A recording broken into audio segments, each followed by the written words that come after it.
todos. Para mim, pessoalmente, mas é realmente uma grande alegria e uma grande satisfação estar aqui nessa mesa, essa primeira mesa desse seminário, que na verdade é o primeiro seminário, porque a ideia nossa, nossos organizadores das comemorações do bicentenário da independência, então nós, a Diretoria de Patrimônio Histórico e Documento Marinha, né, a comissão, com o meu estimado almirante Alfúria, a Escola de Guerra Naval, nós imaginamos, né, que as comemorações no que concerne a Marinha, nós temos que colocar o mar no altar. Né? O mar é essencial, embora a sociedade brasileira ainda não tenha percebido a importância do mar para a nossa própria existência e para o nosso futuro. Então, fizemos esse seminário para mostrar a importância do poder naval no território desta bela nação. Porque, teoricamente, quando eu olho para o mapa da América do Sul, eu deveria ver um estado de influência portuguesa e um ou dois estados de influência espanhola. O que nós vemos é um estado, né, de influência portuguesa e uma série de estados de influência espanhola. É fato que houve muitos fatores para isso, mas o poder naval foi essencial. Então, esse seminário, nós estamos estudando isto, e a conferência do almirante Silva Ribeiro foi extraordinária, e isso foi bem ressaltado pelo nosso comandante, almirante Garnier, como o mar foi relevante. Nós constatamos isso. Então, este seminário está mostrando como esse poder naval assegurou o nosso território até a época da independência. E nós já estamos convidando todos os senhores e senhoras para o próximo seminário, setembro de 2022, onde então analisaremos o poder naval brasileiro no momento atual, como chegou e quais são as perspectivas futuras. De modo que essa mesa os eventos amanhã se configuram a época da independência. Então, é com muita satisfação que eu passo a palavra ao comandante Rodrigues Pereira, médico professor da Academia Naval de Portugal, e deixando sua vontade. Se o senhor quiser falar aqui, se o senhor quiser falar do púlpito, o senhor que manobra. Fala aqui, tá bem.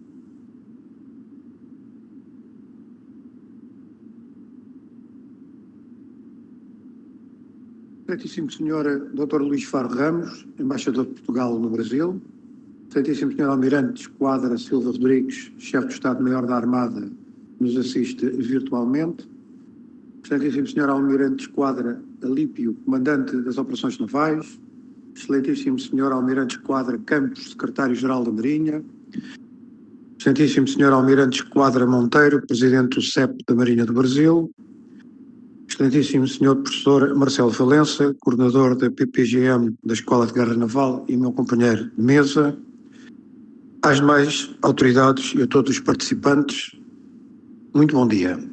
Começo por agradecer ao Sr. Almirante Matias o privilégio de me ter convidado para estar presente neste seminário. Eu estava a ver se projetavam o diapositivo que eu tenho. Aí está. Eu começo a minha intervenção por dizer que eu vou repetir um pouco o que disse o Almirante Silva Ribeiro, mas agora sobre a perspectiva não de um estratega, mas de um historiador.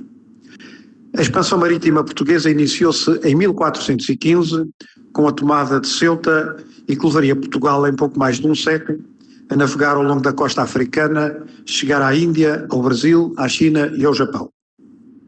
Foi a época dos descobrimentos que pôs em destaque as amplas possibilidades do transporte marítimo oceânico e as suas capacidades económicas e militares.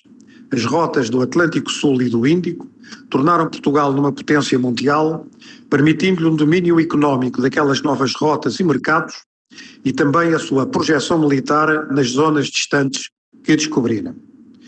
Estabelecidos os princípios orientadores da nossa política de defesa, tiveram todos como ponto comum e inovador, para a época, a concentração da força no local necessário através da exploração das capacidades do poder marítimo. No reinado de Dom João II, estavam definidas as seguintes linhas de ação estratégica: a defesa da Rota da Guiné, a busca da Rota da Índia através do contorno da África, a neutralidade nos conflitos da Península Ibérica, o comércio e a presença diplomática na Europa do Mar do Norte, impedindo o acesso dos seus marinheiros às nossas rotas do Sul, e a política de segredo em relação a tudo que se relacionasse com as descobertas, especialmente depois das tentativas espanholas de presença no Golfo da Guiné em 1475. Dom Manuel I, que subiu ao trono em 1495, manteve as mesmas diretrizes estratégicas daquele século e acrescentou-lhes a organização do novo comércio com a Índia. Quanto ao Atlântico Sul, a estratégia naval portuguesa para o Atlântico Sul nasce ainda no século XV, com a decisão de Dom João II em propor a alteração da bula papal Inter Quaetera, de 3 de maio de 1493, e deslocando mais 270 léguas para o oeste o meridiano de separação das áreas de influência portuguesa e espanhola, formalizada pelo Tratado de Tordesilhas de 1494, e deixando uma parte importante da costa do continente sul-americano no hemisfério português e permitindo que as rotas para o Cabo da Boa Esperança se fizessem todo o seu percurso no hemisfério atribuído a Portugal. Após a descoberta do caminho marítimo para a Índia, em 1497-99, e logo a seguir das terras de Vera Cruz, em 1500, Portugal preocupou-se, em primeiro lugar, em garantir e manter a Rota das Especiarias, que ficaria conhecida como a Carreira das Índias. Pensava-se inicialmente que na Índia se estabeleceriam entrepostos comerciais, feitorias, onde fosse gerido o comércio das especiarias, um pouco à semelhança do que se fazia em São Jorge da Mina e noutros locais da costa africana. Mas após o regresso de Cabral, em 1501, ficou claro para o monarca que, face à hostilidade do Samorim de Calcute, a manutenção daquele comércio iria necessitar de uma presença militar forte e de um governo local que atuasse em nome do monarca. As contínuas guerras em Marrocos, que em menos de um século se tornara num servidor de homens e de dinheiro, juntava-se uma segunda frente militar, agora à distância de milhares de quilómetros e de 8 meses de viagem. Quanto às terras de Vera Cruz, Dom Manuel I preocupou-se inicialmente no reconhecimento geográfico e económico daquele novo território através de expedições de pequenas armadas. Em maio de 1501, uma armada de 3 navios sob o comando de Gaspar de Lemos, o que tinha regressado a Lisboa com a notícia do descobrimento da terra de Vera Cruz, outros autores dizem que terá sido Nicolau Coelho, mas levando a bordo os novês Américo Vespúcio, foi enviada para examinar e reconhecer o recém-descoberto território. Atingiram e batizaram numerosos locais e, quando uma tempestade os obrigou a correr com o tempo, navegaram até aos 52 graus de latitude sul e regressaram a Lisboa em setembro do mesmo ano. Mas a mais importante descoberta desta primeira expedição foi a abundância do pau-brasil, então uma madeira muito cobiçada pela indústria têxtil. Em 1502, Nicolau Coelho e Vespúcio navegam novamente para as terras de Vera Cruz, numa viagem patrocinada pelo comerciante Fernando de Noronha, a quem a coroa tinha concessionado a exploração daquele território, como fizera Dom Afonso V com a Guiné, e a quem era dada a sua exploração económica, devendo providenciar a sua ocupação durante 3 anos, enviar anualmente 6 navios à região e explorar anualmente 300 léguas de costa. No ano seguinte, 1503, partiu novamente Gonçalo Coelho e Américo Vespúcio, noutra expedição à América do Sul, com 6 navios, para continuar a exploração do território, tendo atingido o Rio da Prata, nos 35 graus sul, a que chamou de Santa Maria, deixaram no Cabo Frio uma feitoria guarnecida por 24 homens antes de regressarem a Lisboa em 1506. Entre 1511 e 14, assinalaram-se novas explorações no sul do Brasil, que atingiram também o estuário do Rio da Prata. Nos anos de 1516 e 1520, realizaram-se as expedições de guarda-costas ou de policiadores.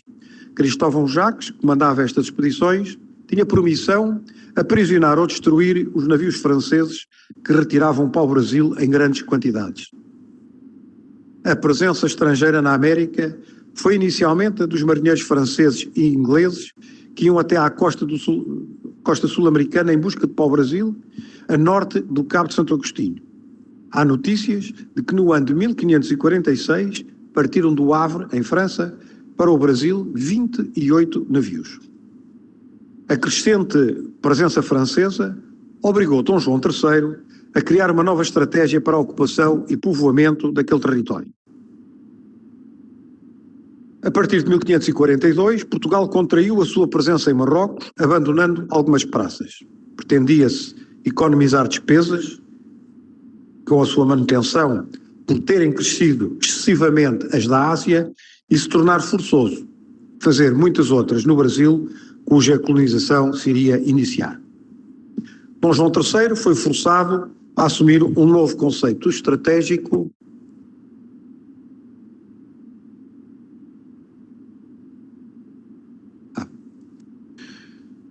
que diz fortalecimento do poder naval para a criação de condições de defesa das rotas da Índia e da Guiné/Mina, manter as posições possíveis no Oriente, Índico e Pacífico, manter posições possíveis em Marrocos e transferir o esforço militar do Índico para o Atlântico Sul, nomeadamente Brasil e Angola. Um território fértil e extenso, com bons portos, como o Brasil, e com uma navegação menos longa e difícil que a da Índia, merecia ser colonizado, mas havia falta de disponibilidade do erário régio para este gigantesco projeto. Falhada a concessão tentada por Dom Manuel I, o território foi dividido em capitanias hereditárias com cerca de 50 léguas de frente marítima, que começaram a ser atribuídas em 1532. Era um sistema que tivera enorme sucesso na ocupação das ilhas da Madeira, dos Açores e de Cabo Verde, mas que no Brasil não iriam ter o sucesso desejado. As explorações do litoral brasileiro vieram a culminar com a expedição de 6 navios comandados por Martim Afonso de Sousa, que saiu de Lisboa a 20 de novembro de 1530, com pessoal para povoar o primeiro estabelecimento que se iria criar no Brasil. Esta expedição apresou 5 naus francesas que se dedicavam ao corte para o Brasil e destruiu um forte que eles ali haviam construído. No Rio de Janeiro, Martim Afonso de Sousa mandou construir 2 bergantins de 15 bancos, os primeiros navios de construção naval europeia construídos no território. Depois continuaram para sul e desembarcaram no Rio de São Vicente, que hoje é o Porto Santo, e ali deixaram no ano de 1533 o primeiro núcleo populacional da colonização portuguesa. Dom João III decidiu ainda criar um governo central de quem dependessem todos os donatários e a quem caberia escolher o local da nova capital. Tomé de Sousa foi nomeado como governador-geral e para ali seguiu, em 1 de fevereiro de 1549, numa esquadra de 6 navios com 300 soldados e muitos artífices, num total de 1000 homens. Seguiram-se ainda de conserva mais 2 caravelas destinadas a regressar com pau-brasil. Chegado à Bahia a 28 de março, ali fundou a cidade de São Salvador e nomeou Pedro de Góis como capitão-mor da costa, que ficou como sendo o primeiro detentor de uma pasta naval neste território, como já foi afirmado pelo almirante Silva Ribeiro. Deixando progressivamente o contrabando, os franceses tentam estabelecer-se em terras de Veracruz, criando a França Antártica. Com o apoio de Henrique II, o vice-almirante Nicolau de Villegagnon desembarcou na Baía de Guanabara em novembro de 1555 e fortificou-se na ilha que ainda hoje tem o seu nome, contando com o apoio dos índios tamoios. Mendes Sá, nomeado governador em 1558, verificou que não dispunha de meios para expulsar os franceses E só com a chegada da esquadra de Bartolomeu Vasconcelos Cunha pôde preparar-se a expedição que, em março de 1560, obrigou os franceses a abandonar a ilha e a refugiar-se no mato. Em janeiro de 1567, a expedição de Estácio de Sá expulsou-os definitivamente e iniciou a construção da cidade do Rio de Janeiro. Nestes combates participaram pela primeira vez indígenas, com as suas embarcações a remos, reforçando os navios portugueses e contribuindo para a vitória que eu chamo portuguesa/brasileira. Foi a primeira operação de defesa organizada contra uma agressão estrangeira ao território brasileiro. Tratou-se de uma operação naval com a utilização de meios navais europeus e locais, uma situação que historicamente devemos referir e realçar. Entretanto, em 1557, a nau Santa Maria da Barca, comandada por Dom Luís Fernandes de Vasconcelos e que seguia a caminho da Índia, ficou encalmada no Golfo da Guiné, indo depois invernar à Bahia, mostrando o acerto da decisão de deslocar para o oeste do meridiano de Tordesilhas. Seria a primeira de muitas naus da carreira da Índia a utilizar o Brasil para invernar, quer na ida, quer na torna-viagem. Ligado à Espanha por uma monarquia dualista, Portugal viu o seu vasto império ser atacado por franceses, ingleses e holandeses, todos inimigos da Espanha e até então nossos aliados e parceiros comerciais. No início do século XVI, já existiam no Brasil numerosos núcleos populacionais com alguma dimensão ao longo do extenso litoral, mas as distâncias que os separavam eram grandes e a comunicação entre eles era feita exclusivamente por via marítima. O Brasil funcionava como um arquipélago, o que mostra a importância do domínio do mar para a sua defesa. Mas não havia armada permanente porque até então os ataques estrangeiros tinham sido poucos e de fraca intensidade. Piratas e corsários sob bandeira inglesa saqueiam a costa brasileira, atacam vilas e povoações do litoral e capturam navios. Em abril de 1595, ingleses e franceses assaltaram Pernambuco. Em 1580, 4 navios franceses tentam forçar a barra do Rio de Janeiro. Apesar do malogro da França Antártica, os franceses não desistiram de se estabelecer na América do Sul e em 1610 decidiram estabelecer-se no Maranhão, liderados por Daniel de Ravandière. Construíram em 1612 o Forte São Luís e fundaram a cidade que seria a capital da França equinocial. A tomada do forte e da cidade em 1615 pelas forças portuguesas foi precedida de uma operação naval para garantir o controle do mar pelos portugueses, antes do assalto final com forças onde participaram portugueses e brasileiros. O projeto da França equinocial foi bem mais perigoso do que a França Antártica, porque este foi realizado num enclave em território já sob controle português. A França equinocial, foi instalado numa área costeira ainda fora do controle português, apesar das tentativas falhadas da sua colonização. Nos dois casos, a expulsão dos invasores foi efetuada por meios navais guarnecidos por portugueses, brasileiros e indígenas. Os holandeses atacam também o Brasil, tendo-se apoderado em maio de 1624 a cidade da Bahia, apoiados numa esquadra de 25 navios com 450 peças e 3.000 homens. Tendo acontecido quase em simultâneo com a perda de Ormuz no Oriente, a tomada da Bahia fez reagir o governo de Madrid, que mandou preparar uma esquadra luso-espanhola para recuperar a cidade. São expulsos em maio de 1625 por uma esquadra portuguesa de 21 navios com 3.500 homens e outra espanhola, 35 navios com 642 peças de artilharia e 7.000 homens de desembarque. Voltariam à carga em 1629, ocupando Olinda e Recife, com uma frota de 67 navios e 7.000 homens da Companhia das Índias Ocidentais. Expandem-se depois a sua influência, ou o que foi chamado de Brasil holandês. A sua presença, além da perda territorial, que representava efetivamente, era também uma ameaça ao comércio marítimo, atacado pelo corso holandês e às posições espanholas da América Central. Entre 1630 e 1640 realizaram-se várias expedições de socorro e houve vários confrontos navais na região. Mas o poder naval peninsular estava debilitado. Portugal não recuperara do naufrágio em 1627 da esquadra de guarda-costas e a Espanha não recuperara do desastre de Matanzas em 1628. No entanto, em 1631, uma frota luso-espanhola de 28 navios trava a Batalha Naval dos Abrolhos, que deu temporariamente aos portugueses o controle da costa brasileira. Em 1630, a frota de Dom Diogo de Ossos levou reforços para o Brasil, mas não conseguiu bater os holandeses no mar. O poder naval espanhol estava em decadência na altura em que Portugal tenta restaurar a sua independência e já não podia fazer face a todas as contingências, preocupado com a proteção das rotas da América e o apoio às operações militares em Itália e na Flandres. Talvez por isso, durante os 28 anos da Guerra da Restauração, a Armada Espanhola nunca teve qualquer ação ofensiva contra Portugal. Quando em 1640 Portugal se separou da coroa espanhola, teve de lutar contra a ainda poderosa Espanha e obter em condições difíceis e com perdas de largas parcelas do seu império a paz com a Holanda, a França e a Itália, e a Inglaterra, perdão. Os reforços militares para o Brasil foram poucos e fizeram sempre com reserva, para fazer crer aos holandeses que a guerra era travada pelos luso-brasileiros sem o apoio do governo de Lisboa, que tentava negociar um acordo de paz com os Estados Gerais. Por exemplo, em 1643 foram enviadas tropas da Ilha de São Miguel, da Ilha Terceira e da Madeira, embarcados em navios que ali aportaram a caminho do Brasil.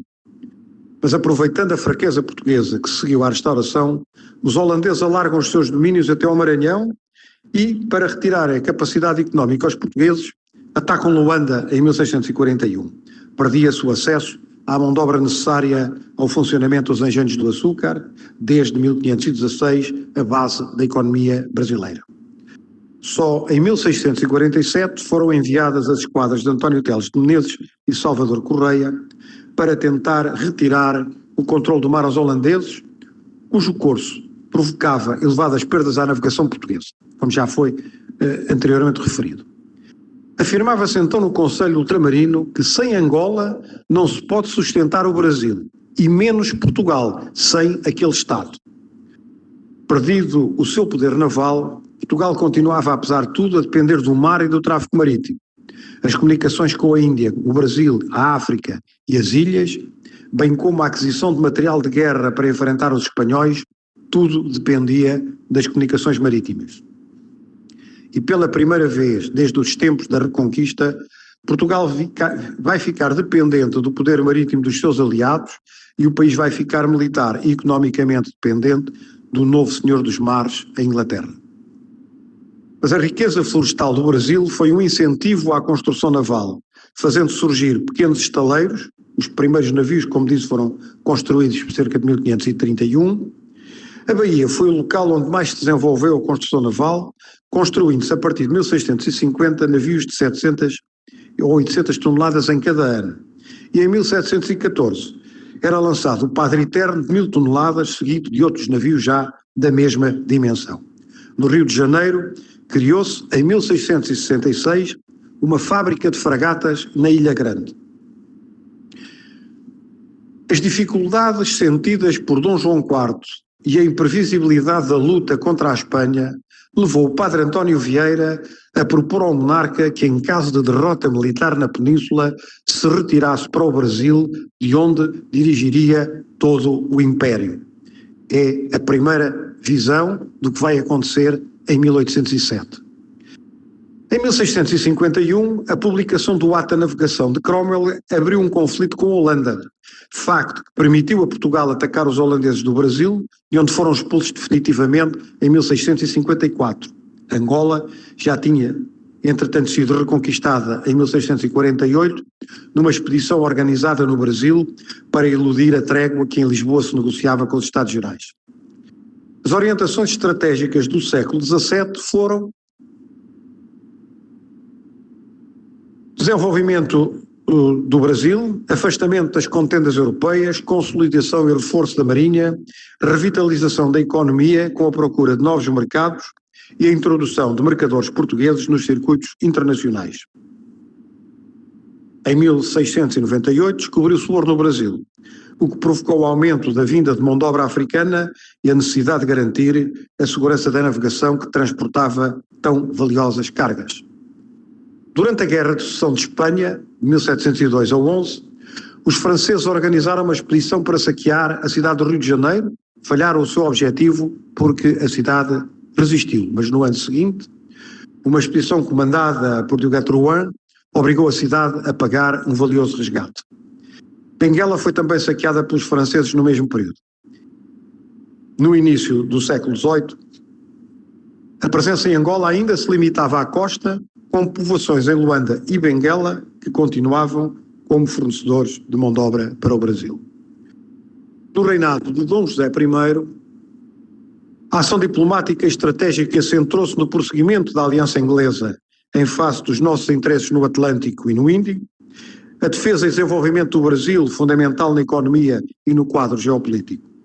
De referir que durante a Guerra dos 7 Anos, e perante uma ameaça de invasão pela Espanha, o Marquês de Pombal mandou aprontar em maio de 1762 uma armada de 4 naus e fundeá-la em Belém, pronta a embarcar o rei em caso de invasão. A segurança do comércio marítimo português durante os séculos XVII e XVIII desenvolveu-se satisfatoriamente através da criação da Companhia de Comércio do Brasil em 1649 e que se obrigava a fornecer navios de guerra para a escolta dos navios mercantes. Instituiu-se a obrigatoriedade de navegação em comboio, utilizando escoltas programadas e rotas programadas. O sistema provou ser eficiente porque as perdas e assaltos dos corsários se reduziram drasticamente. Quando aquela companhia foi extinta, em 1740, os serviços de escolta e proteção das frotas ficaram a cargo da Armada Real, sistema que se manteve ao longo do restante século XVIII. A importância extraordinária do comércio do Brasil justificava os enormes dispêndios efetuados com a manutenção da frota da Força Naval e as medidas tomadas permitiram a manutenção do comércio marítimo nacional, embora sujeito a algumas perdas. Para avaliarmos o volume do comércio do Brasil e das forças de escolta utilizadas para a sua proteção e a sua evolução na segunda metade do século, apresentamos apenas 2 exemplos. As frotas da Bahia e do Rio de Janeiro entraram em Lisboa em agosto de 1763 com 47 navios mercantes transportando, para além de carga geral, açúcar, pau-brasil, couros, etc., 18 milhões de cruzados em ouro. A escolta foi assegurada por uma esquadra de 5 naus. O comboio do Brasil, que entrou no Tejo em setembro de 1798, era composto por 122 navios mercantes sob a escolta de 2 naus e 3 fragatas da Armada Real. O século XIX inicia-se com a invasão, em 1807, do território continental português pelos exércitos de Napoleão e de Espanha.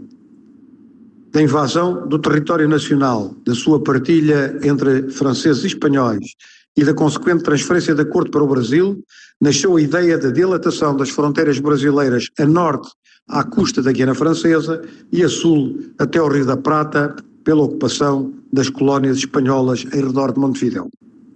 No ano de 1808, foi organizada uma expedição destinada a concretizar a ocupação da Guiana face ao decreto 10 de junho do Príncipe Regente, com a declaração de guerra à França e que ordenava a abertura de hostilidades por mar e por terra aos territórios franceses.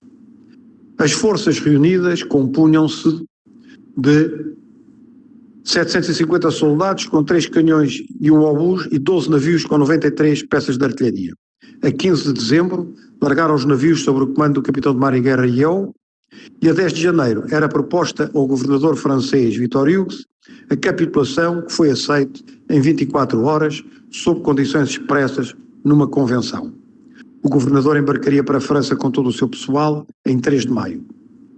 Embora de curta duração, a ocupação da Guiana Francesa permitiu estabelecer os limites territoriais do Brasil, pois com a sua devolução em 1807 tornaram-se definitivos os limites estabelecidos pelo Tratado de Utrecht.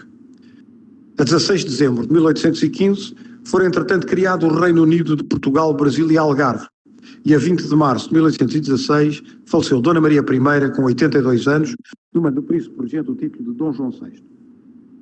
O reconhecimento pela Espanha da independência da Argentina deixou o território do Uruguai, então designado por Banda Oriental, numa situação política e jurídica indefinida, ali pontificando ainda a atividade do corsário José Gervásio Artigas. Dom João mandou vir de Portugal a divisão de voluntários reais do Príncipe, um contingente militar preparado para intervir na Europa e que viria a ocupar o Uruguai. Em junho de 1816, esse contingente chega ao Rio Grande do Sul com o apoio de uma esquadra de 14 navios. Maldonado foi tomada a 22 de novembro e Montevidéu a 20 de janeiro de 1817. A ação da Armada Real nesta campanha foi fundamental porque permitiu o transporte das forças desde Lisboa até ao Rio de Janeiro e dali ao local das operações. Teve ainda um papel de relevo no desenrolar das operações, porque enquanto o exército avançava por terra, a esquadra no mar isola o inimigo do exterior, acompanha o avanço do exército e entra sozinha em Maldonado. Portugal, ao fim de 3 anos de ocupação e tendo garantido a simpatia da população, integra o território oficialmente no Reino do Brasil, com a designação de província Cisplatina. Era finalmente concretizado o desejo português de estender o Brasil até ao Rio da Prata. No dia 6 de março de 1817, estala uma rebelião no Recife, com o assassínio do brigadeiro Barbosa de Castro por um dos seus oficiais no quartel do Regimento de Artilharia. A revolta alastrou-se a todas as guarnições e no dia seguinte, enquanto a rebelião se estende a Paraíba, Ceará e Alagoas, é estabelecido um governo provisório que tenta obter apoio no estrangeiro e envia o governador deposto para o Rio de Janeiro. Na Bahia, o Conde dos Arcos, mesmo antes de receber a ordem do Rio de Janeiro, mandou bloquear o porto do Recife, constituindo uma esquadrilha sob o comando do capitão-tenente Rufino Pérez Batista. A chegada ao Rio de Janeiro do governador deposto fizeram ativar os preparativos militares e o chefe de divisão Ferreira Lobo larga em abril para reforçar a esquadrilha de Rufino Batista e dar início a um rigoroso bloqueio que evitou a chegada de qualquer auxílio do exterior. A divisão naval do chefe de divisão Barreto Pimentel largou também do Rio de Janeiro em maio, com mais 3.000 homens e um parque de artilharia. A 19 de maio, as forças revoltosas abandonam o Recife, em direção a Olinda, e no dia seguinte entraram no Porto os navios de Ferreira Lobo, que assumiu o governo da cidade, e o que representava o fim da Revolução Pernambucana. O corso nacionalista Artigas contra navios portugueses foram um dos argumentos para a intervenção militar portuguesa na Banda Oriental. Embora Artigas possuísse uma dúzia de navios armados e baseados no Rio Uruguai, o bloqueio português não permitiu a sua utilização durante a fase do conflito militar. Só em março de 1817 puderam eles atuar em ações de corso que já não tiveram efeito nos resultados das operações. No entanto, entre 1817 e 1821 foram apresados 47 navios portugueses pelos corsários artiguistas um pouco por todo o Atlântico. Um deles, o Atrevido do Sul, acabaria por ser apresado em combate com o Brigo da Armada Real Gaivota do Mar, levado sob prisão para Montevidéu, onde passaria a ter o nome de Liberal e incorporado na Armada Real. Após o grito do Ipiranga, as forças militares no território ficaram divididas. De um lado, os que apoiavam Dom Pedro, do outro, os que se mantinham fiéis a Dom João VI. No caso da Armada, foram cerca de 100 os oficiais que juraram fidelidade a Dom Pedro. No início de 1823, estavam sob controle dos fiéis a Dom João VI, a Bahia, onde se concentravam a maioria das forças, as regiões do Pará, do Maranhão e a província cisplatina. Na Bahia, onde estavam as forças navais e militares e navais portuguesas, com 5.000 militares e 17 navios, a situação tornou-se insuportável, face ao bloqueio naval e às ameaças de cerco pelo lado de terra. A falta de instruções vindas de Lisboa e a escassez de mantimentos levaram o governador Madeira de Melo a evacuar a cidade, embarcando todos os que quisessem regressar a Lisboa. Em 2 de julho de 1823, largou da Bahia uma frota de 48 navios mercantes e 17 navios da Armada Real, transportando 5.335 militares e 870 civis. Perseguidos pela jovem Marinha Imperial, foram tomados 16 navios do comboio e levados de novo para o Brasil. A nau Dom Pedro I conseguiria depois a rendição do Maranhão e o Brigo Maranhão, a rendição do Pará, ficando todo o norte e nordeste do Brasil sob controle de Dom Pedro. Em Montevidéu, depois de uma fracassada tentativa da flotilha portuguesa, como já foi aqui referido, de furar o bloqueio naval, as forças navais renderam-se e partiram para Portugal em março de 1824, consumando-se a independência do Brasil pelo apoio da sua jovem Marinha Imperial. Com a independência do Brasil em 1822 e a rendição e retirada das forças militares portuguesas leais a Dom João VI, viveu-se em Portugal um período de 6 anos de luta interna, 1828 a 34. Seguiu-se um outro período de instabilidade governativa e alguma reflexão estratégica. E foi içada a bandeira. Quem já na segunda metade do século XIX, 1858-59, lançaria o repto de um novo Brasil em África, para ali canalizando, embora tardiamente, os esforços da nação. Portugal voltava ao Atlântico Sul, especialmente para Angola, para mais um século de presença naval. Muito obrigado pela vossa atenção.